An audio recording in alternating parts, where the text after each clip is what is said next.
అందరికీ నమస్కారం. Welcome to my kitchen my food. ఈరోజు మనం ఎంతో ఈజీగా పర్ఫెక్ట్ కొలతలతో సూజీ ఉప్మా ఎలా తయారు చేయాలో చూద్దాం. ముందుగా స్టవ్ వెలిగించి బాండీ పెట్టి బాండీ హీట్ అయిన తర్వాత ఇందులో మనం సూజీ రవ్వ వేసి డ్రై రోస్ట్ చేసుకోవాలి. ఇక్కడ నేను 1 కప్ సూజీ రవ్వ తీసుకున్నాను. ఇది ఎక్కువసేపు వేయించిన అవసరం లేదండి, 1 or 2 minutes వేయిస్తే సరిపోతుంది. 2 minutes వేయించిన తర్వాత ఈ సూజీ రవ్వని వేరే ప్లేట్లోకి ట్రాన్స్ఫర్ చేసుకోండి.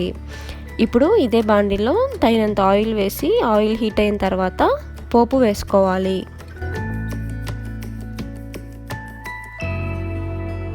పోపు బాగా వేగిన తర్వాత సన్నగా కట్ చేసుకున్న అల్లం ముక్కలు వేసి వేయించుకోవాలి. అల్లం బాగా వేగిన తర్వాత ఒక చిన్న ఉల్లిపాయ అలాగే 4-5 పచ్చిమిర్చిని సన్నగా కట్ చేసుకొని వేసుకోవాలి. అలాగే ఇందులో కరివేపాకు వేసి బాగా ఫ్రై చేసుకోండి. ఉల్లిపాయ కొద్దిగా మగ్గిన తర్వాత ఇందులో సన్నగా కట్ చేసుకున్న టమాటో అలాగే ఒక క్యారెట్ ముక్కలు వేసి బాగా కలుపుకోవాలి.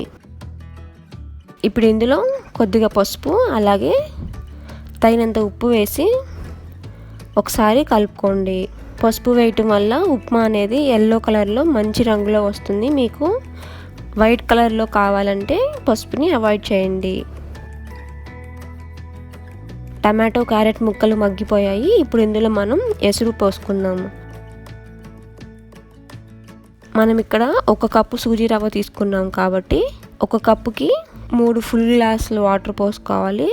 అలాగే 3/4 గ్లాస్ వాటర్ పోసుకోవాలి. మొత్తం 3/3 గ్లాసులు వాటర్ పోసుకోవాలి.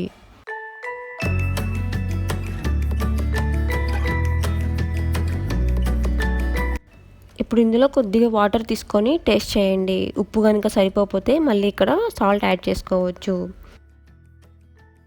వాటర్ కొద్దిగా బాయిల్ అయిన తర్వాత మనం పక్కన పెట్టుకున్న సూజీ రవ్వని ఇందులో వేసుకుంటూ గరిటెతో ఉండలు కట్టకుండా తిప్పుతూ ఉండాలి.